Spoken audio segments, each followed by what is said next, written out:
Olá, turma boa, Diogo Silva Atualidades, canal Vencendo Concursos, mais uma semana do nosso projeto, aí tratando de temas nacionais e internacionais de atualidades. Alguns avisos, hoje saiu o edital da PM em São Paulo, 2.700 vagas, cai atualidades, hein pessoal?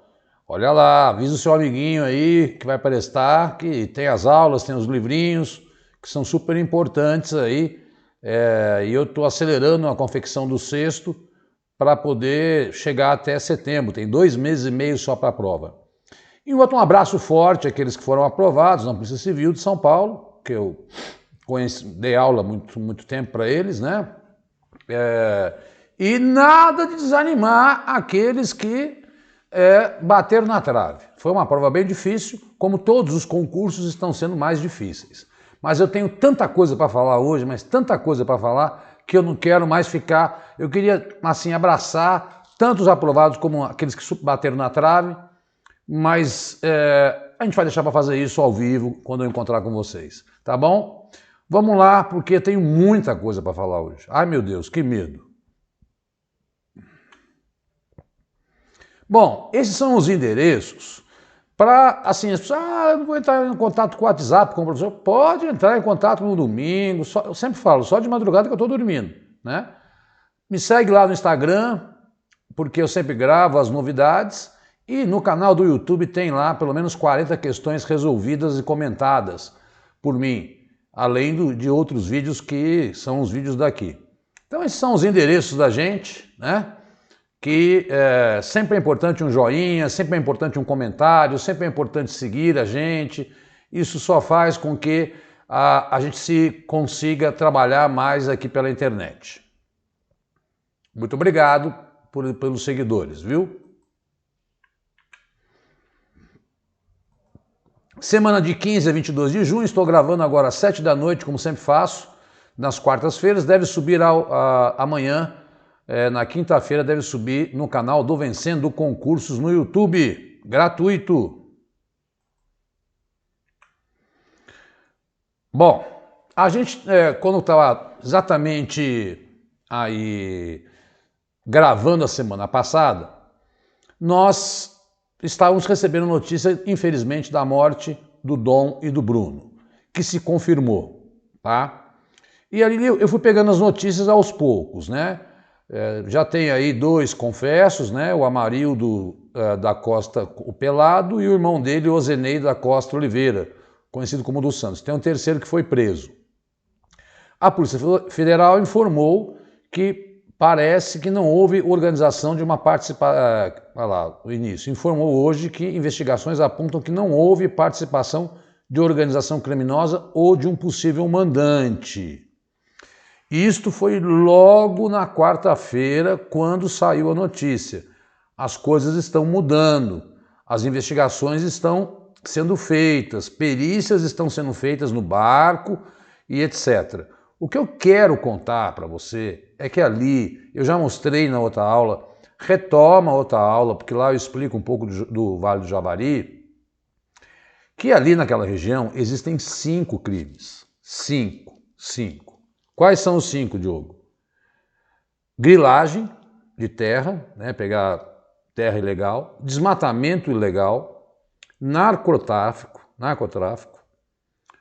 Rota dos Solimões, pesca ilegal e desmatamento ilegal. O que acontece que os especialistas que trabalham na região, como o Bruno era ligado à Univaja, né? Inclusive ele estava armado, ele tinha porte de arma, porque ele sofria constantes ameaças, que falam, comentam que existe um verdadeiro holding, ou seja, o cara pesca um peixe de pirarucu que chega até 3 metros e os traficantes colocam a droga dentro do peixe e ele é comercializado lá em Atalaia do Norte. Então, dizer que não há conexão ali, nessa ausência do Estado, mesmo sabendo das dificuldades que é vigiar a região, é meio cedo demais, eu acho, para avaliar a morte desses 2 aí que estavam ali supostamente investigando a pesca ilegal, né? O que ocorre realmente lá, segundo eu vi, um engenheiro florestal que mora na Amazônia, uma entrevista dele, um especialista na região, é que esses crimes têm conexões, que eles chegam a chamar de holding do crime. Mesmo, é um pouco daquela coisa, da miséria, do menor IDH do Brasil, é o da Amazônia, daquele jovem que muitas vezes é cooptado pelo crime, né? E que acaba tomando atitudes como essa, né?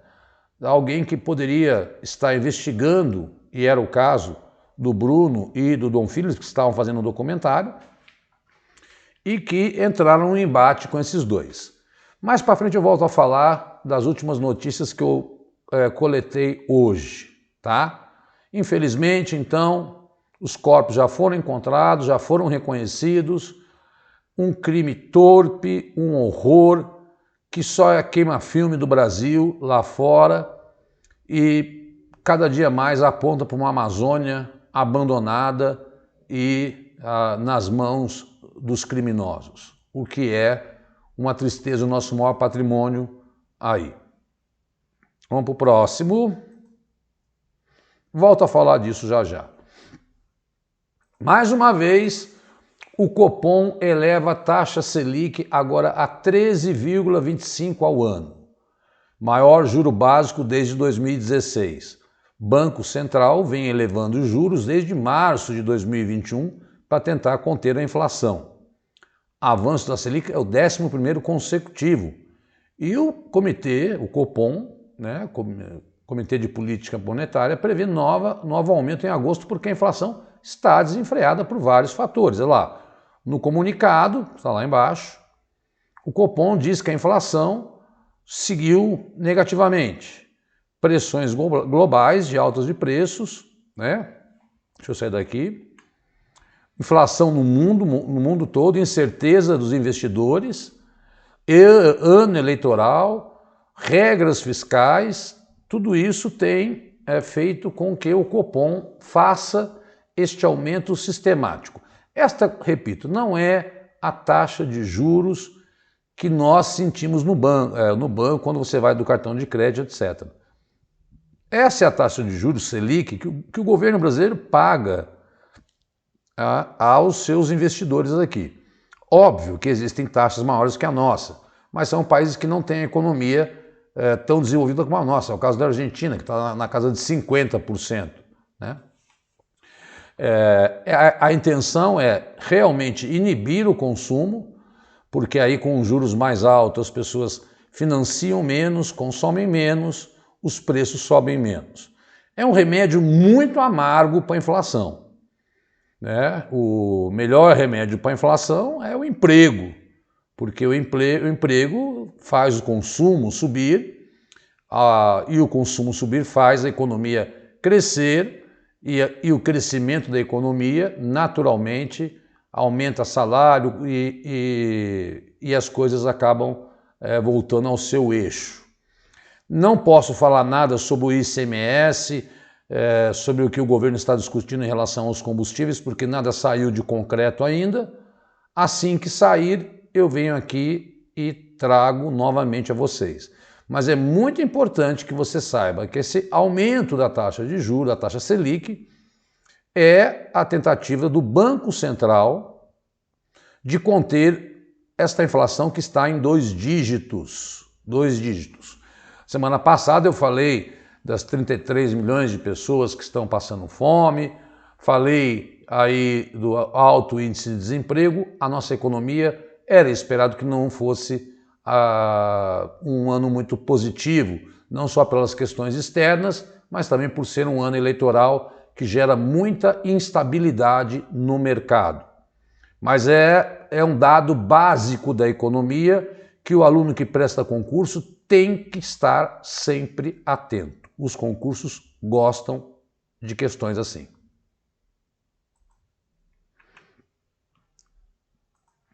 Outra confusão, hein? José Mauro Coelho pede demissão e deixa a presidência e o conselho de administração da Petrobras. pressionado pelo governo após o reajuste, que foi na famosa sexta-feira, ali logo após o feriado, né, onde deu 5% para a gasolina e quase 15% para o diesel, o executivo se torna o segundo com menor tempo de gestão à frente da estatal, desde que o Brasil voltou à democracia, desde 85. Há um interino, até que o nome de Caio Paz de Andrade, que está lá em azul, né? Fernando Borges é o interino, secretário de desburocratização do Ministério da Economia, seja avaliado pelo conselho aí da Petrobras para saber se ele, enfim, vai ter todos os predicados para assumir o cargo. Bom, aí a terceira troca no comando da Petrobras. As coisas não estão boas, como eu falei. A gente não pode bater o martelo em nenhuma decisão do governo. Já foi o Roberto Castelo Branco, o Joaquim Silva e Luna e agora o Zé Mauro Coelho. E aí agora é o quarto, que será o Caio Paz de Andrade. Vamos aguardar o que o governo vai decidir sobre essa questão. O governo e o Congresso Nacional estão debatendo para tentar minimizar o impacto do elevado preço dos combustíveis na vida de todos nós. Fala-se em um voucher aos caminhoneiros, fala-se em aumentar o auxílio gás, mas tudo isso é especulação.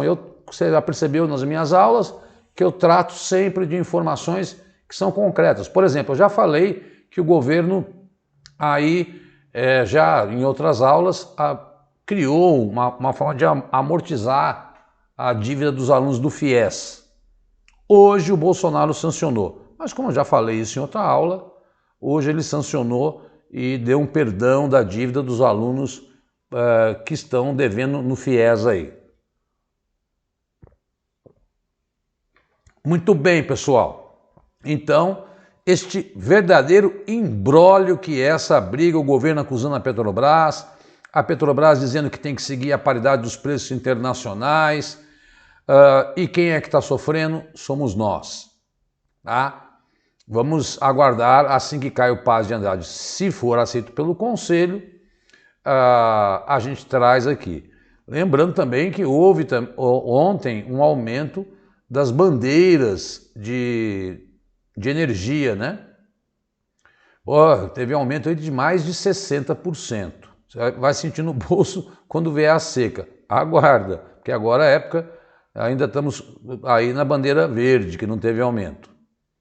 Mas teve aumento na energia também. Bom, e aí hoje já temos mais dados conclusivos. Dom e Bruno foram baleados e mortos com munição de caça. Esse foi o laudo já da PF.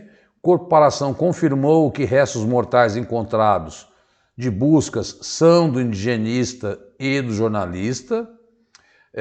Bruno teria levado 3 tiros. Bruno também atirou, segundo um dos indiciados, né? Um terceiro suspeito está lá em azul, no terceiro parágrafo, Jefferson da Silva Lima, o pelado da Dilma. Então agora nós temos da Dinha, né? Temos o Amarildo, o Jefferson, o Amarildo, o Ozenei e o Jefferson. Há de se conferir, né, que esses corpos foram esquartejados, né? Há de se conferir o quê? Exatamente aquilo que eu falei há pouco. A Polícia Federal está fazendo perícias nos corpos para saber como é que as balas entram, e aí você tem toda a perícia técnica, sabe se foi realmente uma troca de tiros ou se foi uma execução, se houve um confronto, se os barcos bateram, se houve xingamento. Eles estão tentando avaliar e inclusive dizem que tem mais 5 envolvidos para cortar o corpo, se esquartejar e enterrar. Essa coisa bárbara, barbárie, o que aconteceu, né? Mas, então, já temos aí 3 indiciados, fizeram a reconstituição. Agora, é preciso que esses laudos técnicos da perícia sejam bem feitos, né? E que a investigação prolongue até encontrar, isso já chegou até na Comissão de Direitos Humanos da ONU, há uma pressão externa para que essa investigação seja feita com celeridade e que essas atividades ilegais lá nessa região, e não só lá, mas sobretudo lá, tenham punição adequada e exemplar. Choca o mundo, choca o Brasil, pessoas aí que, enfim, lutavam por uma causa nobre, são assassinadas. É sem o que dizer, né, pessoal? Acho que todo mundo... É que nem essa juíza que não permitiu que uma criança fizesse o aborto aí, e porque tinha passado da semana. Não é discutindo se o aborto é legal ou não, mas que estava dentro da lei, né? Em caso de estupro, é permitido o aborto. Isso é lei brasileira, não é uma discussão de valores, pelo amor de Deus. Ou aquela outra procuradora que foi atacada ontem por um tal de Dimitrios lá, em registro, umas coisas que estão acontecendo no Brasil. Eu lembro do Moise, do caso Moise, que eu falo que, meu Deus, que era pra gente sair melhor dessa pandemia, e cada caso que eu tenho que contar aqui, né? Bom, tudo isso vira questão de livro e pode virar questão de prova. Hoje, a bomba, acordamos todos com essa bomba. Milton Ribeiro, ex-ministro, foi preso. A operação chamada Acesso Pago prendeu o ex-ministro, né, por prática de tráfico. E aqui eu coloquei em roxo. Quais são os crimes que ele cometeu? Ele é investigado por suspeita de corrupção passiva, prevaricação, quando um funcionário público retarda ou deixa de praticar individualmente ato de ofício, ou se o pratica contra a disposição expressa da lei para satisfazer interesse ou sentimento pessoal. A advocacia administrativa, quando um servidor público defende interesses particulares junto ao órgão da administração pública onde exerce suas funções. E tráfico de influência. E os outros dois pastores, Gilmar dos Santos e Arilton Moura, né? Bom, vamos lembrar essa história. O Estadão e a Folha vazaram áudio de que esses dois pastores mediavam liberação do Fundo Nacional de Desenvolvimento da Educação para prefeituras em troca de propina, ouro, Bíblia, enfim. Isso levou à queda do ministro Milton Ribeiro. Ele caiu, ele foi destituído do cargo. Não quero aqui acho que nós temos que partir pela presunção da inocência. Ele está preso por, como se fala, por precaução, né?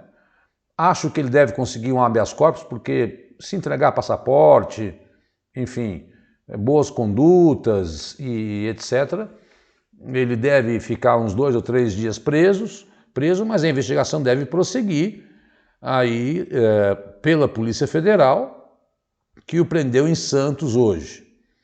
Por que uma coisa que repercute tanto, Diogo? Primeiro, um ano eleitoral. Diogo, mas corrupção não era comum cair em prova. Realmente não era comum cair em prova a corrupção. Por quê? Porque as bancas não queriam ficar mal com os governos. Mas desde a Lava Jato, isso passou a ser comum aparecer em prova. Por quê? Porque ficou o negócio da Lava Jato, né? Não tem como não tocar nesse assunto. Está na mídia, está toda hora. E assim, a pasta da educação é uma pasta muito sensível e tem um orçamento muito grande, né? E envolver religiosos no meio é um negócio muito, né? Também, colocar foto na Bíblia. Vai rezar, irmão. Vai rezar. E reza bastante, porque o Brasil está precisando, né?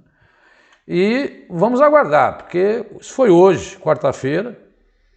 Devem ter mais notícias pipocando. Eu acabei de desligar a televisão agora, 7 e pouco, 6 e pouco.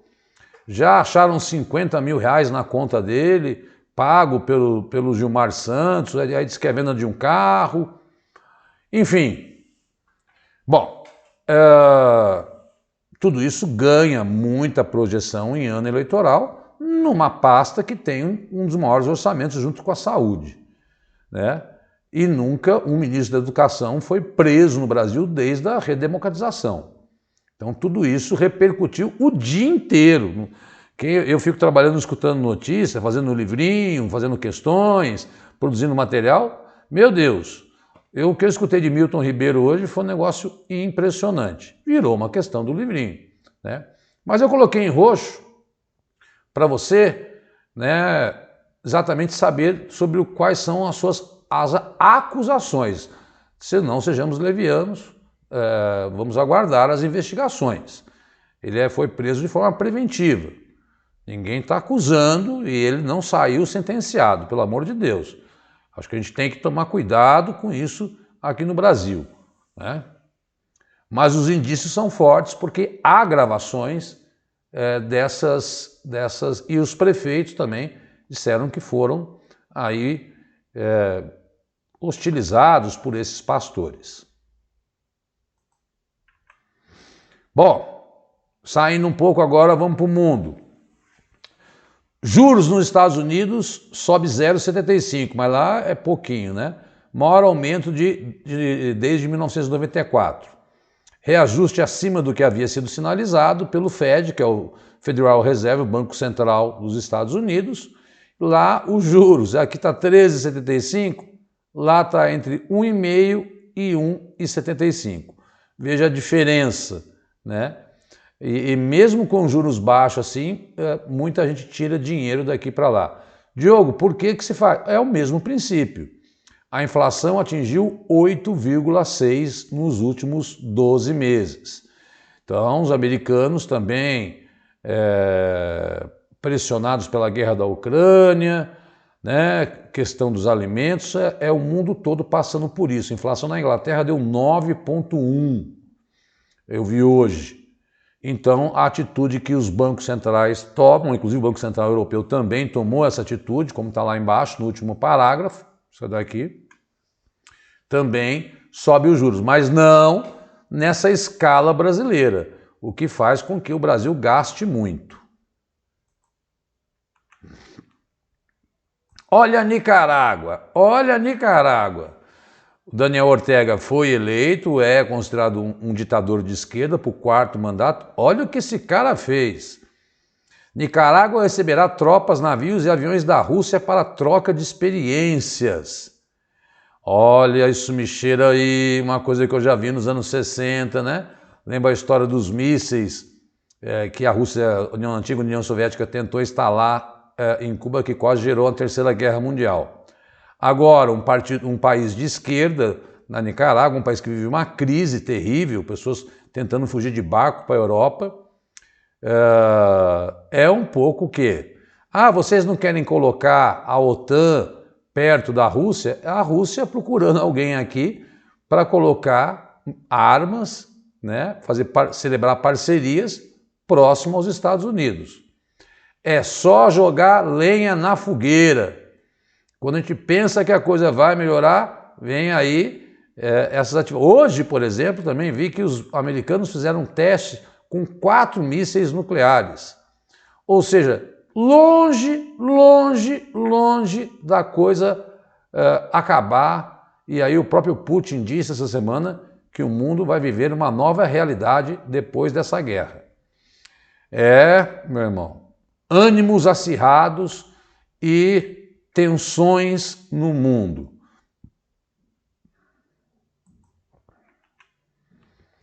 Bom, essa é uma coisa que eu tenho dito há alguns dias. Quero que você guarde essa região, o nome de Sahel, onde está Níger, Mali, Burkina Faso, onde hoje estão se instalando aí a Al-Qaeda e o Estado Islâmico. Simplesmente as pessoas, esses grupos jihadistas, para tocar o terror, saíram na quinta-feira 9 e nas noites do dia 11 e 12 de junho, atirando nas pessoas, né, nas ruas, e já chegou a 79 mortos. Então, onde é essa região? É no interior da África. Níger, Mali, Burkina Faso, tá? São estados onde hoje o terrorismo mais agressivo, não que não esteja também no Afeganistão, mas está atuando. E uma coisa bárbara, saíram metralhando pessoas na rua. Tá? Então, Burkina Faso, que já sofreu um golpe militar aí na virada do ano passado para esse. As coisas na África sempre passam por esses problemas aí de golpes militares e essas tensões absurdas. Que eu coloquei porque eu achei o fim da picada, né, meu? Saia metralhando. Meu Deus.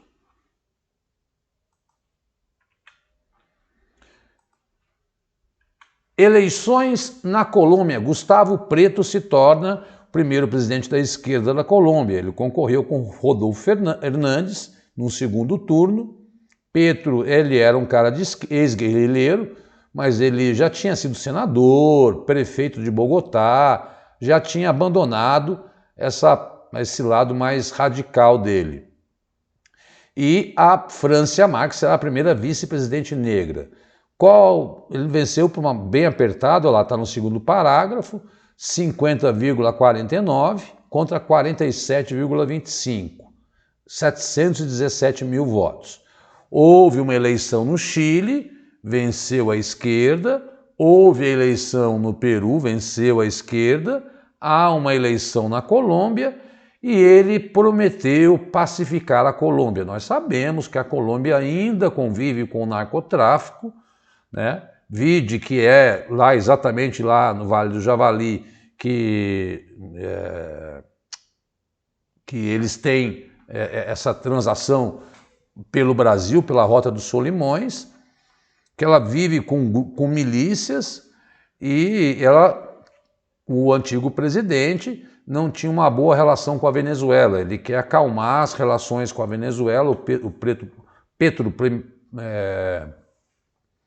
prometeu esse tipo de atitude. O que foi bem interessante, né, é que mesmo sendo uma eleição apertada, o tal do Trump colombiano, e sendo a primeira vez que um cara de esquerda governa a Colômbia que tem a segunda maior população da América do Sul, tem mais habitantes do que a Argentina, o Hernández reconheceu a vitória. Deu uma demonstração de democracia. Em tempos que a gente fica vendo aí, né? Não foi, no Peru não foi assim. Né? A filha do Fujimori não queria aceitar o resultado. O Trump não quis aceitar o resultado. A gente teme que isso ocorra no Brasil para qualquer um dos lados. Né? É o que a gente ouve. Né? Então, sempre que tem eleição, nós temos que estar atentos. E essa novidade aí, no caso da Colômbia. Vamos ver se ele vai conseguir pacificar esse país que vive crises terríveis de violência. A polícia é muito violenta na Colômbia, porque ela foi treinada para combater o narcotráfico, para combater as Farc, né? Vamos ver o que vai desenvolver aí. Na França também teve eleições legislativas. Lá não é que nem no Brasil. Primeiro teve a eleição do presidente, Macron perdeu a maioria, com derrota histórica e avanço da esquerda e da direita radical. O partido de Marine Le Pen surpreendeu e conseguiu multiplicar por 10 sua presença no parlamento, conforme as projeções. Será a terceira força política mais votada nesse domingo. Bom, o que aconteceu? Ele não teve a maioria dos votos, ele ganhou a eleição para presidente, mas no parlamento ele não tem a maioria. A esquerda pegou em segundo lugar, né? E em terceiro, a extrema-direita saiu de 8 para 80 cadeiras. O que significa? Que vai ter que acontecer mais ou menos aquilo que aconteceu com o Olaf Scholz na Alemanha. Ele vai, se ele quiser aí governar em paz, o que sempre a gente está acostumado no Brasil, né? É o chamado presidencialismo de coalizão. Ele vai ter que fazer concessões a outros partidos, porque os outros partidos, aí lá são 577 deputados, e ele não conseguiu os 289, ele conseguiu 245. Então, para ele ter maioria, ele vai ter que abrir mão e negociar com outros partidos para ter a maioria e governar em paz.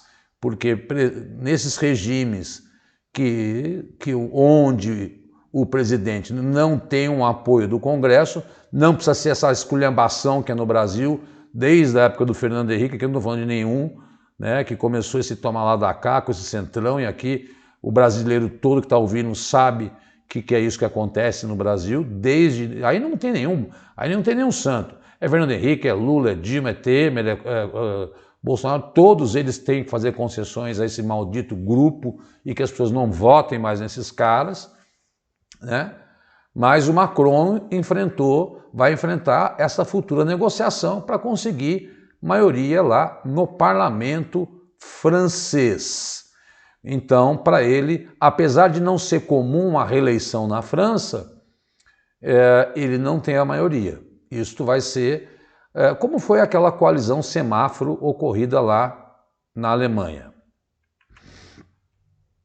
Terremoto hoje, se não bastasse as tragédias que o Afeganistão já vem passando, não vai dar para ver no mapa porque ficou pequeno, mas é na fronteira com o Paquistão. Hoje, não consegui mais notícias, só consegui essa noticiazinha aí, porque é uma região montanhosa, de casas de madeira, um puta de um terremoto que já matou 1000 pessoas até agora. Acham que vai chegar a muito mais. Em 91, ali é uma região de placas tectônicas, morreram 1.500 pessoas, né? E é um terreno montanhoso. O Afeganistão é refugiado, é o Talibã ferrando as meninas, é uma onda de fome e miséria, ao ponto do Talibã pedir ajuda para a ONU hoje, porque teve um terremoto exatamente de ontem para hoje, que já matou até agora, e depois a gente vai atualizar os dados, mais de 1000 pessoas. Coitada da gente humilde, pobre desse país, Afeganistão, aí, que parece o Haiti, né?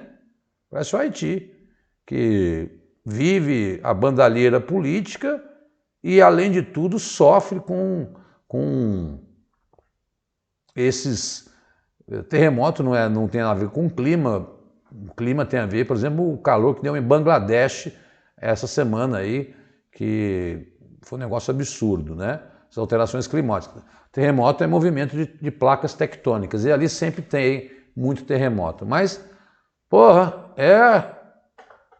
tá difícil hoje, hein, pessoal? Desculpa aí.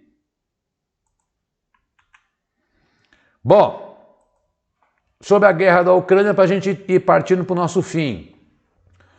Rússia promete resposta séria à Lituânia por bloqueio de cargas enviadas a Kaliningrado.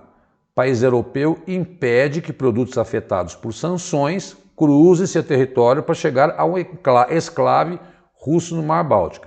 Simples. A Lituânia pertence à União Europeia, foi um dos primeiros países a romper com a antiga União Soviética, é vizinha da Rússia, pertence, está ligada aí a sanções econômicas, né? E aí a Lituânia, que também pertence à OTAN, não deixou produtos passarem para chegar a Kaliningrado. Ah, mas a guerra é contra a Ucrânia, eu sei. Mas a guerra da Ucrânia está no mesmo jeitão da semana passada, né? Não tem muitas mudanças, tá? Mas aí o que você precisa? Você precisa desse mapinha para você entender. Pronto. Olha lá. Essa aí é uma história louca. Tá vendo a Rússia? Kaliningrado fica entre a Polônia, que está escrito Poland, e Lituânia, né? Então, é um enclave, é como o Alasca. O Alasca está desligado, é como o Havaí, né? O Alasca, entre os Estados Unidos e o Alasca, tem o Canadá. E Kaliningrado, a antiga União Soviética, a Rússia, tomou da Alemanha na Segunda Guerra Mundial, era Königsberg o nome da cidade, e continuou com a Rússia, pertence à Rússia, e é super importante, por quê?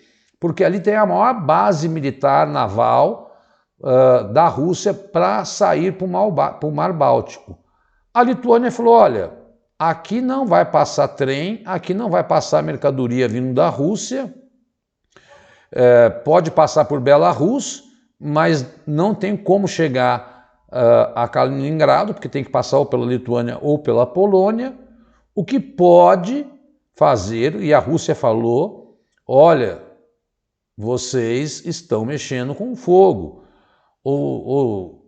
vocês vão sofrer por não estar deixando nós abastecermos com aço, com material de construção e outros produtos a nossa região de Kaliningrado. Foi uma ameaça explícita feita pela Rússia. Então, os mapas da Europa são muito loucos, né? Isso é um enclave aí, é um território que não é contínuo da Rússia e a Lituânia essa semana. Ah, Diogo, mas a guerra é com a Ucrânia. A guerra não é contra a Ucrânia. A Rússia está aí procurando fugir de todos aqueles que fazem parte da OTAN. Ela aumentou em 55% o seu comércio de petróleo com a China. E com a Índia, e com a África do Sul, e até quer aumentar com o Brasil também. É só aumento de tensão na região, porque Belarus é aliado da Rússia, mas não é aliado da Lituânia. Ou seja, começa a virar uma região, Polônia, Ucrânia, Belarus, Lituânia, Rússia, Kaliningrado, onde a guerra pode se expandir. Olha a manchete de hoje que eu peguei. Finlândia diz estar preparado para uma invasão russa. Timo Kivinen disse que o país tem um arsenal considerável de armas e se prepara há décadas para um confronto. Lembrando que a Finlândia e a Suécia pediram para entrar lá na OTAN, né? E a segunda manchete, ataques aumentam com a aproximação da reunião da União Europeia, que será amanhã e depois, aonde vai se discutir se a Ucrânia entra no bloco ou não. E eu coloquei aí uma foto de Severodovsk, aquela cidade que eu falei que onde está, você pegar, assista a aula passada, tem que assistir, né, para poder, como eu estou falando que a guerra não tem muitas mudanças, olha como é que está a cidade, né? Que é lá na região de Donbas, Donetsk e Luhansk, tá? Nós vamos ver se as tensões aumentam amanhã e depois, porque a União Europeia vai discutir a entrada da Ucrânia no bloco. Mas da semana passada para essa, óbvio, aumentou o número de mortos, enfim, mas não tem estratégia nova aí acontecendo. Tem aí uma notícia de um jornalista morto, de uma prisão de 2 americanos que foram lutar, mas nada assim que você fala de impacto, a não ser aquilo que eu falei, que foi uma ação da Lituânia que mexeu com os nervos do senhor Putin. Caminhando para o final dessa semana, eu sempre vou falar, não adianta, porque eu sei da importância que tem. Eu fiz um levantamento essa semana e falei, vou procurar se tem algumas questões prontas lá para eu acrescentar no livrinho 6, que eu gosto de colocar questões que já caiu em prova, para o aluno perceber que as minhas são idênticas. E aí eu achei, não adianta, eu achei de uma prova, banca chamada Cotemax, lá do Pará, parece até que pegou a questão dos livrinhos. Igualzinho, eu falei, não posso pegar essa questão porque eu já fiz nos meus livrinhos. O azul e o salmão tratam de 2021. O preto é de dezembro a janeiro de 2022, tá? Tem aqui embaixo aí o link no Hotmart, se você quiser adquirir, e também o link no meu canal no YouTube. Pessoal que vai fazer PM, olha, é difícil eu falar porque é meu, né? E é comercializado. Mas como não tem apostila de atualidades, vai ter que, se quiser, né? Ou se você conhece alguém que vai prestar, o livro 3, 4 e 5, porque o 4 é de janeiro a março, quando eu falo que é de janeiro a março, são os fatos, 50 de Brasil e 50 de mundo, né? E o último de março a maio. Como eu faço? Ou pelo Hotmart ou diretamente comigo. Eu mando o PDF, a coisa mais simples do mundo, é R$25 cada um. Estou com essa promoção de quem comprar os 5, eu dou um de graça, né? Então acaba pagando só 4.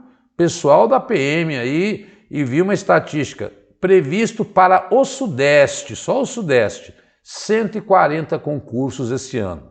140 concursos. Atualidade serve para redação e para várias outras disciplinas.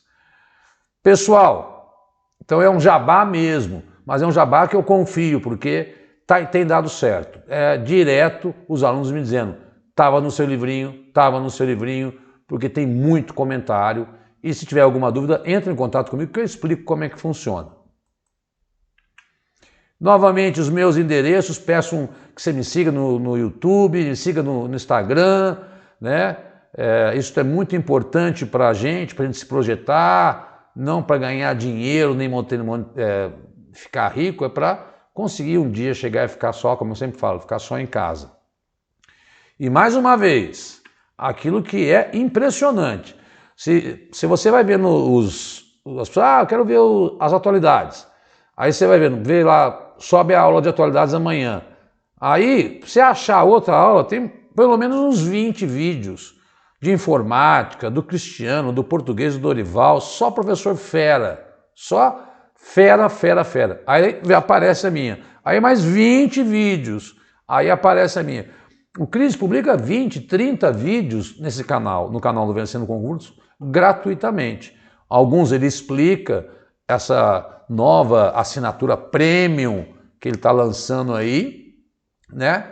Mas segue o Vencendo, porque você não vai se arrepender, eu garanto, né? Pessoal, boa semana, desculpa me alongar, mas como eu falei, tinha tanta coisa, e notícia triste, né? Que a gente tinha que contar aí, Afeganistão sofrendo terremoto, Dom e Bruno realmente mortos, né? Enfim, a economia não vai muito bem, nós sabemos, mas vamos rezar, quem reza, quem faz macumba, quem é budista, quem não é nada, lança pensamento positivo, para a gente sair desse mundão que está tão terrível em 2021. Forte abraço, muito obrigado pela sua atenção e pelos carinhos e os comentários legais que vocês fazem aí nas nossas aulas. Tchau, tchau. Obrigado, boa semana.